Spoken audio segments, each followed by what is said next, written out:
Hi, this is William from Great Affordable Watches, and in this video I'm gonna take a look at the Prometheus Zenobia. This watch is made by the Portuguese company Prometheus for the Divers Watches Facebook group. And this watch is limited to 300 pieces. But as always, let's start with the specifications. The case size is 42.9 millimeters in diameter. The lug-to-lug length is around 48.4 millimeters. The case thickness is 14.3 millimeters.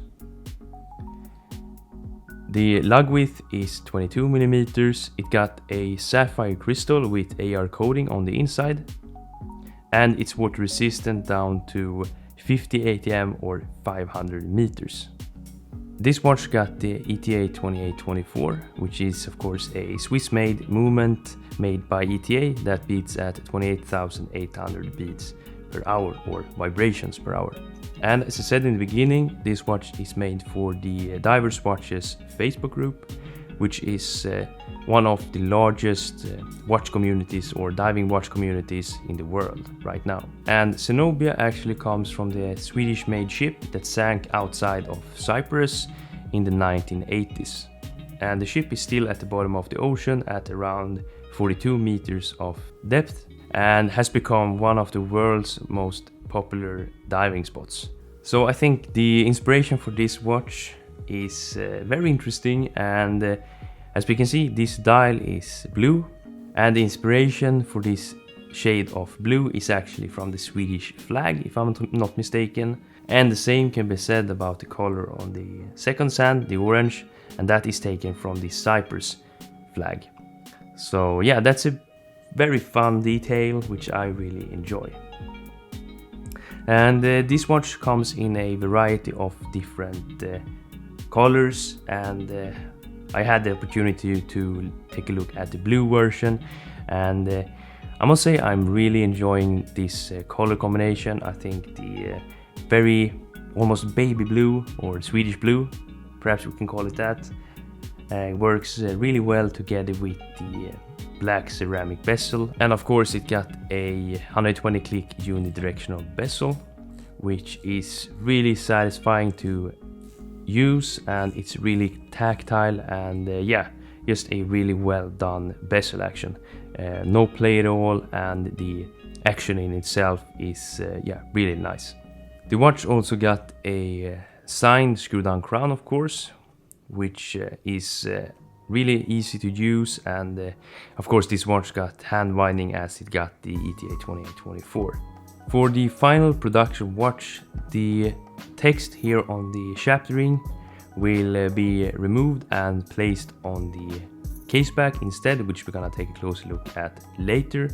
This watch also comes on a stainless steel bracelet, which is almost like a mix between a bead of rice and a mesh bracelet, which I really enjoy, but the fit between the case and the end links will be improved for the final production bracelet. The same can be said about the links, they will be more firm for the final production watch. But other than that, I think this bracelet actually suits the watch really well. We're gonna take a look at this watch with the bracelet later in this video. But it got a milled clasp and a diver's extension. This watch will have a final price of $550 US, but you can also get this watch with a meteorite dial, and in that case the watch goes for $750 US. But at $550 US, I think you get a lot of value for your money, and this is a really well built watch, and I must say I'm really enjoying this dial. I think dial and just the overall look with the ceramic bezel insert looks really nice. And I'm not usually the biggest fan of blue when it comes to diving watches, but I think this one works really well with a very light shade of blue. I must say I'm really enjoying this color combination. And the same can be said about the case. The case got brushed sides, brushed lugs with a really nice chamfer in between the brushed surfaces, and If you have seen my previous videos, you know that I am a big fan of a nice chamfer between brushed surfaces. I think it gives a watch, yeah, it gives it a good look, and it's nice with some reflections. So yeah, a really well built watch with really nice finishing and quality overall, and I'm quite impressed with this watch actually. I think it looks really good and it feels great. And we're gonna take a look at the wrist shot right now so you can see how it looks on my wrist. And it's a pretty big and hefty watch, and the specification says so as well, at around 43 millimeters at its biggest point. But the case, I would say, is a bit slimmer. The bezel in itself overhangs the case a bit by perhaps 0.5 millimeters, so it makes this watch wear a bit smaller. And also the fairly short lug-to-lug length helps this watch sit real nicely on your wrist. So yeah, let's do a wrist shot so you can see how it looks on my 7-inch wrist. Okay, here it is, and as we can see, it sits actually really nicely on my 7-inch wrist.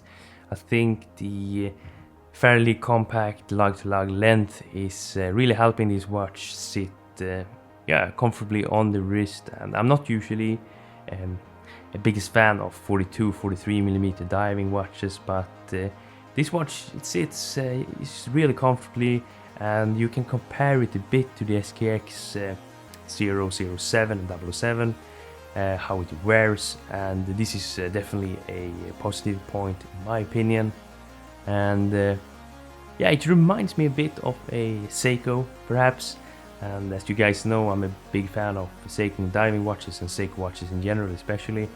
So yeah, it's definitely not a homage. I don't get it doesn't have the same look as a Seiko, but it feels a bit like a Seiko on the wrist, and in my opinion, that's, as I said, it's a positive thing. So overall, I'm actually a really big fan of this watch. It got high quality, a real nice movement, and good looks for a reasonable price at $550 US. It wears really nicely on my wrist, surprisingly well, and it's not too thick, or I should say, it doesn't wear too thick, even though it's not the smallest watch as we saw. But the dimensions overall is definitely reasonable. But yeah, let's take a look at the bracelet and the case back. Okay, here it is on the bracelet, and I must say that this bracelet really suits this type of watch. This is perhaps not the most common design of a bracelet, but it works really well, and it's of fairly high quality. Not the best bracelet I've seen, but I would definitely not say it's bad in any way, and that they are improving the bracelet and the links and the fit and finish between the end links and the case is definitely just something positive. As I said, it's not the worst bracelet, it's not really bad in any way, but an improved bracelet can only make this watch even better.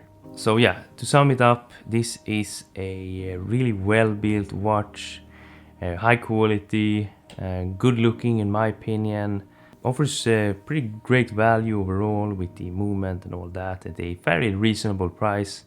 But of course the downsides are that this look, this very toolish look, is perhaps not for everybody. But if you're looking for something more toolish and rugged looking, like a Seiko SKX alternative, I definitely think that this is a good option. And the blue color on the dial is really good looking. I can highly recommend this version. And on the case back we can see that the MS Zenobia, the Swedish fairy, is engraved, and it's a fairly standard case back. The engraving is fairly decent. It's not the best case back I have seen, but yeah, it works. The brushing is really nicely done, and yeah, it looks pretty good. Nothing too special there. Let me know down in the comment section what you think of this watch. Is it a perfect size? Is it too big? Is it too small? What do you think of the color combination? Just let me know down in the comment section. Okay, thanks for watching, and if you like this video, please leave a like and subscribe to my channel if you haven't already for more watch related content. Okay, thanks for watching. Bye.